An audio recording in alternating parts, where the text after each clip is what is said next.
Assalamualaikum warahmatullahi wabarakatuh. Perkenalkan nama saya Laudin dengan NIM R1C1210992.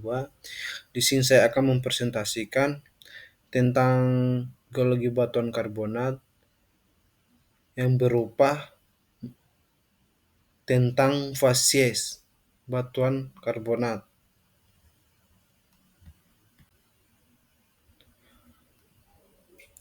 Di sini saya akan membahas tentang fasies yang berupa pengertian fasies, asosiasi fasies, model fasies, dan lingkungan fasies batuan karbonat. Yang kedua itu cara penentuan fasies dan lingkungan fasies batuan karbonat. Yang pertama, pengertian fasies. Secara umum, fasies ini adalah satuan tubuh batuan yang memiliki sifat-sifat tertentu yang mencerminkan kondisi lingkungan pengendapan pada masa lampau. Fasies ini mencakup karakter litologi, struktur sedimen, kandungan fosil, warna, hingga tekstur batuan. Untuk batuan karbonat, fasies ini mencerminkan komposisi butiran berupa skelta grain dan non-skelta grains, jenis matriks, mix berupa mikrit dan sparit, dan struktur sedimen berupa laminasi silang dan biostratigrasi dan lain-lainnya. Kedua itu asosiasi fasies. Asosiasi fasies ini adalah kumpulan fasies yang ditemukan berdekatan secara lateral atau vertikal yang mencerminkan suatu lingkungan pengendapan tertentu. Contohnya kayak asosiasi fasies pada karbonat. Dia fasiesnya di ref atau bullduf. Ciri utamanya banyak biota pembentuk rangka berupa karang atau alga merah. Dia strukturnya masif dan energinya itu sedang sampai tinggi dan lingkungannya itu terumbu tepi dan patch ref.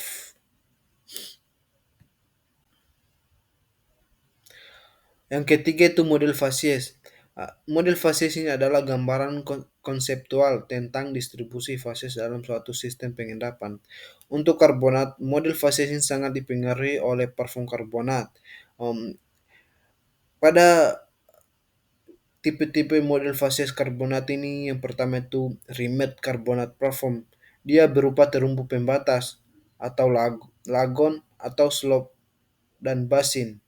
Yang kedua itu Rime karbonat parfum. Dia gradient landai, fasiesnya bergradasi dari perairan dangkal ke laut dalam tanpa terumbu besar. Yang ketiga itu isolated platform. Dia terumbu melingkar mengelilingi lagon. Dia di tengah. Yang keempat itu drowned platform. Dia tenggelam akibat kenaikan muka laut dan ditutupi sedimen lempung atau silis klastik. Yang keempat itu lingkungan fasies batuan karbonat.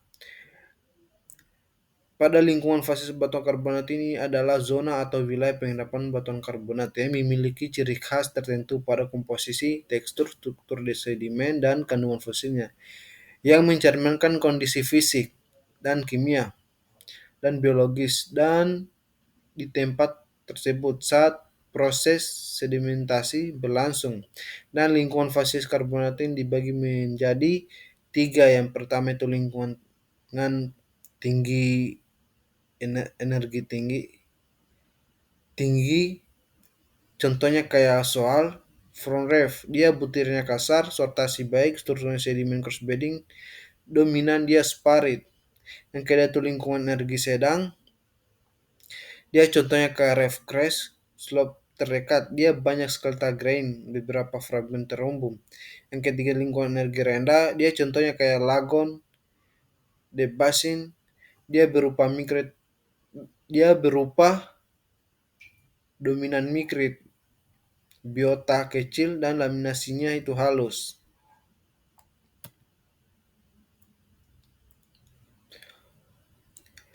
Yang kedua itu cara penentuan fases dan lingkungan fases batuan karbonat. Langkah-langkahnya itu pertama, deskripsi litologi lapangan berupa warna, tekstur, ukuran butir, sortasi, sedimen berupa cross bedding, laminasi, graded bedding, dan lainnya. Yang kemudian dianalisis petrografi berupa sayatan tipis untuk mengidentifikasi tipe butir. Apakah dia butirnya ooid, pesoid, peloid, bioklas, matriks, semen, dengan menggunakan klasifikasi Folk atau klasifikasi Dunham 1962. Kemudian korelasi vertikal dan lateral ini menentukan asosiasi fase dan hubungannya dalam kolom stratigrafi dan kemudian interpretasi lingkungan pengendapannya. Kemudian di analisis paleontologi dan menentukan jenis organismenya berupa kerang, alga merah, foraminifera besar yang berupa lingkungan pengendapan itu di reef. Foraminifera planktonik di dominan itu dia berupa laut terbuka. Moluska Echinodermata, alga hijau, dia berupa lingkungan itu lagon atau soal. Biozonasi dia menentukan umur dan korelasi stratigrafi. Kemudian indikator geokimia isotop stabil, dia membedakan laut dangkal, laut terbuka, atau dia pengaruhi air tawar. Kemudian kandungan unsur jejaknya untuk mengindikasikan kondisi air dan kedalaman pemodelan lingkungan fasies. Menggabungkan semua data untuk menentukan model fasies karbonatnya berupa tidal flat atau dataran pasang surut yang berupa mud cracks, stromatolith, kemudian lagon dia berupa lumpur karbonat halus. Fosilnya itu Eurhalin. Kemudian reef berupa bondstone. Dia fosilnya koral, alga, dia berenergi tinggi. Kemudian soal berupa grindstone, dia berbukti halus sampai menengah. Ooid. Kemudian open shelf, dia berupa wexstone atau moonstone, dia foramiferanya planktonik.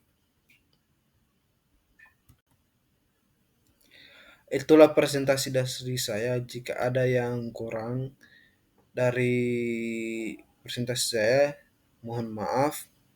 Saya tutup saja. Billahi taufiq wa hidayah. Wassalamualaikum warahmatullahi wabarakatuh.